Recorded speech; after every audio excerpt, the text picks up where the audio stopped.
Hey guys, welcome back to our channel. To work with ASP.NET Core middleware, we need to learn about few methods. Let's see what are those methods. First one is run method. This method is used to complete the middleware execution. For example, if I want to complete the middleware execution, simply I can use this run method.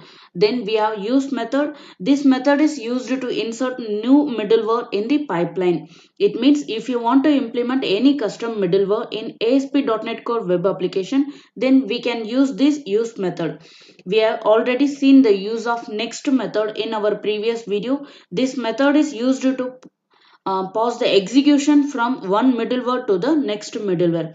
For example, let's assume we have 5 middleware in HTTP request pipeline. We have ordered all of them one by one in HTTP request pipeline.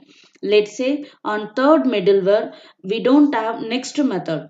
Then the middleware can travel till third middleware and it will return from third middleware. It will come from 1, 2, 3. There is no next method in third middleware, so it will go to 3, 2, 1 and it will complete the execution.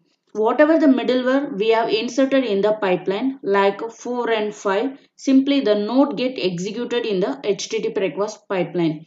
So next method has important role in communication of these middlewares.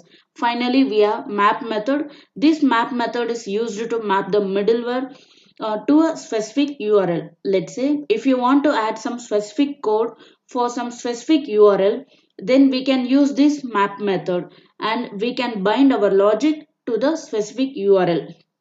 In our upcoming videos, we will learn all these methods in practical scenario. Thank you so much for watching this video.